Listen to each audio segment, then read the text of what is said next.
So hello everyone, welcome to Exam Verse. आज की video में अपन देखेंगे जो अपने सिलेक्शन पोस्ट फेज़ 14 वाला है उसका सिलेक्शन प्रोसेस क्या है।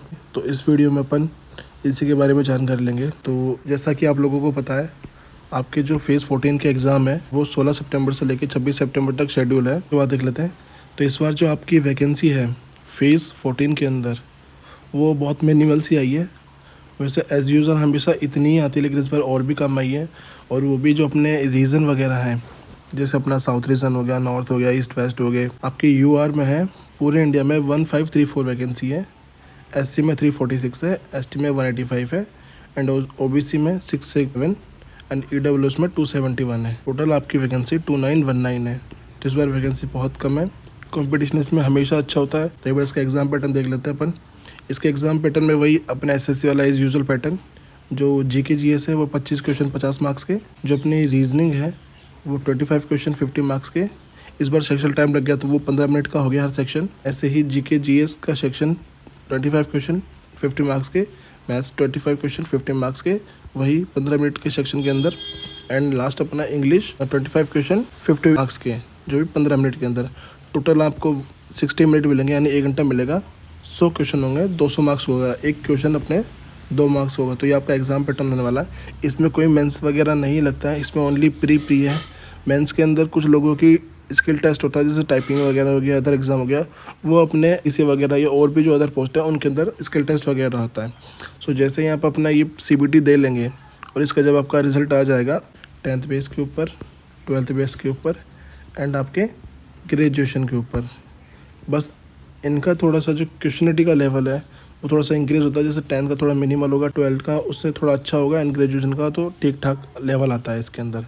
तो सिर्फ आपका एक ही एग्ज़ाम लगता है। उस एक ही एग्ज़ाम के बेस के ऊपर आप लोगों ने जितने भी रीजन के अंदर फॉर्म भरे होंगे, तो सिर्फ एक ही एग्ज़ाम के बेस के ऊपर आपके अलग अलग रीजनों के अंदर आपका लिस्ट के अंदर नाम आ जाएगा।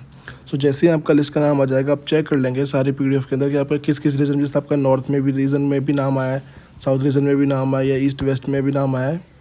तो इस तरह आप अपना नाम चेक कर लेंगे। उसके बाद क्या होगा, जैसे आपका रिज़ल्ट आ जाएगा उसके 1 या 1.5 महीने बाद में आपको एसएससी की वेबसाइट पर अपने डॉक्यूमेंट अपलोड करने होंगे। अभी तक 2024 से पहले क्या था कि आप लोगों को अपने डॉक्यूमेंट फिजिकली सेंड करने थे थ्रू स्पीड पोस्ट। जिस रीजन में भी आपका नाम आता है उस रीजन में आपको अपने डॉक्यूमेंट सेल्फ अटेस्टेड करके आपको स्पीड पोस्ट के थ्रू पहुंचाने होते हैं एक स्पेसिफिक डेट के अंदर। लेकिन 2025 से वो बंद हो गया है। अब आपको अपने डॉक्यूमेंट पीडीएफ फॉर्मेट में एसएससी की वेबसाइट पे अपलोड करने हैं। उसके बाद आपके हाथ में कुछ भी नहीं है, सब कुछ डिपार्टमेंट के थ्रू होता है। बस आपको मार्क्स अच्छे से गेन करने होते हैं ताकि आपका सिलेक्शन अच्छे से अच्छा हो जाए। इसके अंदर क्या होता है, जब कट ऑफ आती है तो बहुत कम आती है, 100 से भी कम आ जाती है, 80 के आसपास भी आ जाती है। लेकिन जब आपका फाइनल सिलेक्शन होता है तब ये कट ऑफ आपकी आराम से 150, 160 या फिर 170 तक भी पहुंच जाती है। और ये 10th बेस के ऊपर भी होता है। ठीक है। तो जैसे आप लोगों ने अपने डॉक्यूमेंट वगैरह एसएससी के वेबसाइट पे अपलोड कर दिए हैं, उसके बाद क्या होगा, आपके जो डॉक्यूमेंट है वो उस रीजन में चले जाएंगे। उस रीजन के बाद आपके डॉक्यूमेंट की स्क्रूटनी होगी। स्क्रूटनी में क्या होता है, आपकी क्वालिफ़िकेशन देखी जाती है, आपका नाम वगैरह देखा जाता है, आपने जिस पोस्ट के लिए क्वालिफाई किया है उसमें जो स्पेसिफिक क्वालिफ़िकेशन मांगी है। अब जैसे किसी के अंदर जैसे लाइब्रेरी की पोस्ट है, उसके अंदर आपके लाइब्रेरी का सर्टिफिकेट होना चाहिए।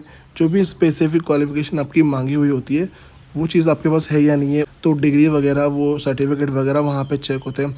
अगर आप उसमें एलिजिबल हो जाते हैं, टेंटेटिव एलिजिबल लिस्ट निकाली जाती है, और एक जो लोग डिस्क्वालीफाई होते हैं उनकी एक अलग लिस्ट निकल जाती है। जैसे आप लोगों की क्वालिफाइड डिस्क्वालीफाई लिस्ट आ जाएगी, उसके बाद आपका डीवी होगा।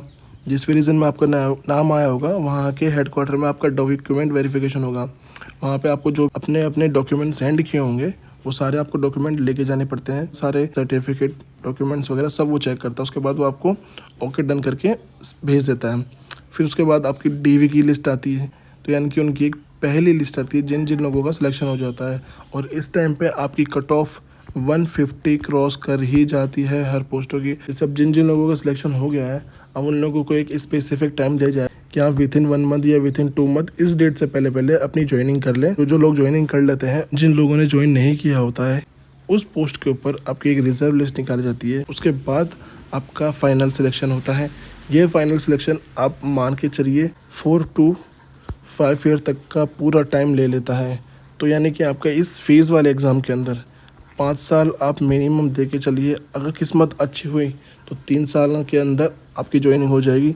हालांकि 3 साल से कम तो टाइम मेरे को लगता नहीं किसी भी पोस्ट के अंदर लगता है होगा। इसमें सिर्फ आपका इतना ही है कि आप लोगों ने अपना एग्ज़ाम दे लिया, उसके बाद इस एग्ज़ाम को भूल जाओ। ये भूलने वाले एग्ज़ामों के अंदर है। इसको एक ट्रायल एग्ज़ाम भी कहते हैं एसएससी वाले, कि ये ट्रायल एग्ज़ाम है जिसमें आपको क्वेश्चन वगैरह का पैटर्न पता चलता है कि कब क्वेश्चन किस तरह के पूछे जा रहे हैं। इसके अलावा भी अगर आपको कुछ और इन्फॉर्मेशन चाहिए होगी तो आप मुझे कमेंट कर देना, उसके ऊपर वीडियो बना दी जाएगी। आई होप आप लोगों को वीडियो अच्छी लगी होगी, तो वीडियो को एक कमेंट कर देना एंड चैनल को सब्सक्राइब कर देना। Thank you.